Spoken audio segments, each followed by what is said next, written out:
Hola, ¿qué tal? En este video les voy a hablar de la novela de Dictador y de algunas de sus principales características.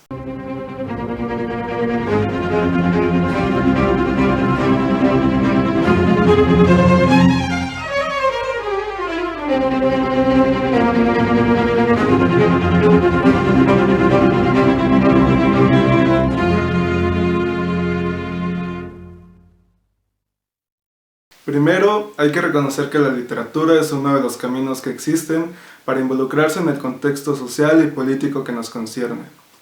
Como fruto de las circunstancias de América Latina y las dictaduras que se dieron en diferentes países y por varios años, es que nace la novela de dictadores, novelas con un compromiso político sumamente visible. Hay que aclarar que el poder casi siempre está representado por una persona, la figura del dictador, que puede aparecer explícitamente en la obra o no. Incluso hay novelas en las que este personaje suele ser una combinación de diferentes dictadores. También es necesario decir que el discurso que se pronuncia no es exactamente igual al de un texto histórico, es decir, se abstrae un fragmento de la realidad y se construye una trama a partir de esto.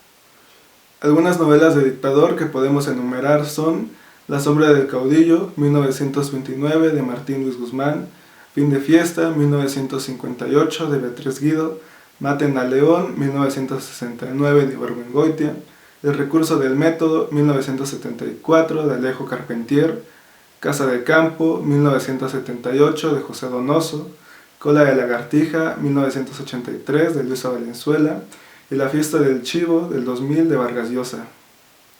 Ahora bien, a pesar de coincidir en muchos aspectos, estas novelas tienen grandes diferencias entre sí, en especial en la forma en la que se nos presenta y critica el poder. Una de estas características tiene que ver con las estrategias discursivas.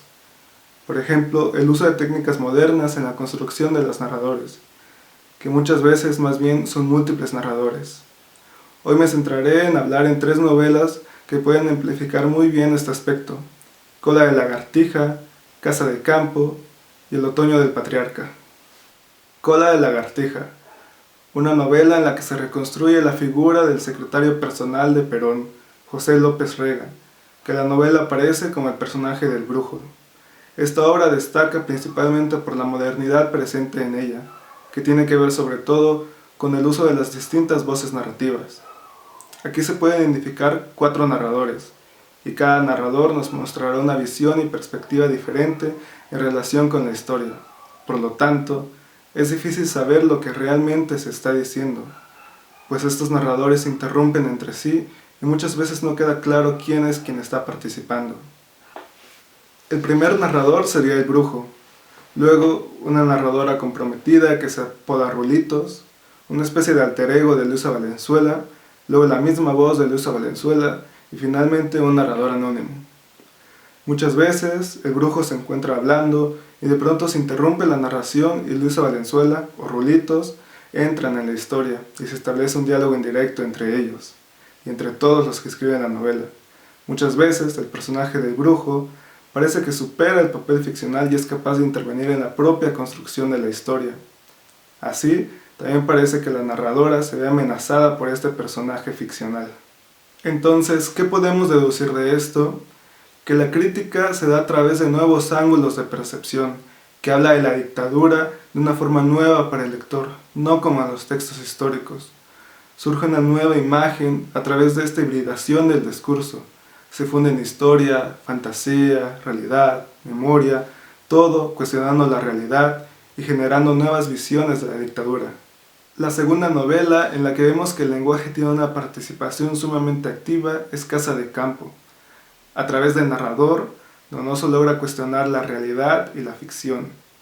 Primero porque nos encontramos frente a un narrador que le habla de manera directa al lector, es decir, hay dos mundos, un mundo real del narrador y un mundo ficticio, que es donde sucede todo lo que se está contando, la historia de la aventura.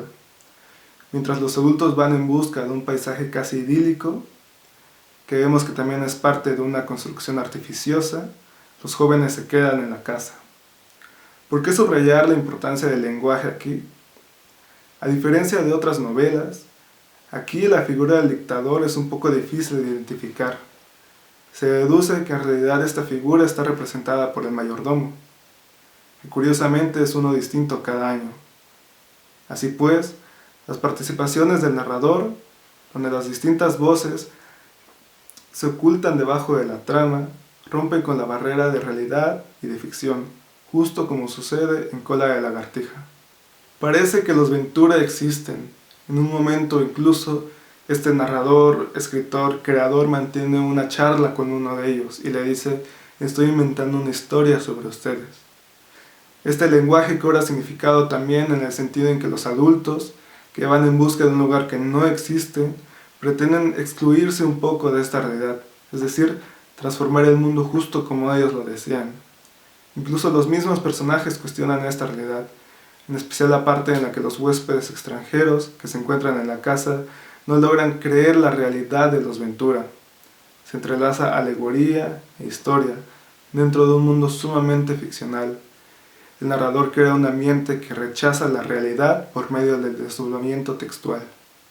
La tercera y última novela de la que hablaré será El otoño del patriarca. La novela presenta dos historias.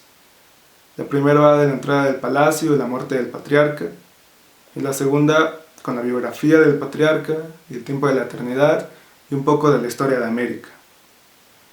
Es curioso que en esta novela el dictador no se presenta con tanto poder como en otras, y la ruptura de la realidad, por así decirlo, es una consecuencia de las distintas voces narrativas que nos vamos encontrando. Muchas veces se nos narra lo mismo, pero con diferente perspectiva. Entonces, el lector no está seguro de cómo sucedieron las cosas que se narran, mucho menos es que en verdad sucedieron. Además, es difícil aproximar un número de narradores que existen. La ambigüedad también es un aspecto importante de la novela, y que se da precisamente por la polifonía presente. Desde la entrada del palacio y la muerte del patriarca, esta muerte se va configurando mientras la novela se desarrolla cada vez más. Nos encontramos también con los primeros narradores, también la voz del investigador y un narrador omnisciente que es el que se encarga de las digresiones en el tiempo. El narrador es más bien un narrador plural, es una novela de lenguaje. Además, todos estos narradores acompañan la idea de que la historia es un ciclo. Es decir, aunque al inicio de la novela tenemos estas dos historias, una mucho más larga que la otra, la trama termina justo como empieza, es decir, la novela se cierra sobre sí misma de manera perfecta. Para cerrar, es importante tener en cuenta las distintas formas en las que las novelas de dictaduras transmiten este mensaje crítico. Es decir, nunca se le dirá de manera explícita al lector. Se dirá a través de la anécdota, de la historia, se volverá literatura, y es la tarea del lector decodificar este mensaje a través de la misma historia. Vemos con que comparten algunos mecanismos, como los que mencionamos respecto de las distintas voces narrativas. Cada novela propone de cierta forma una visión nueva de la realidad latinoamericana. Se tratan temas sumamente sociales, con métodos sumamente modernos. Vemos que este juego de lenguaje, esta multiplicidad de narradores, esta polifonía, transforman por completo la novela.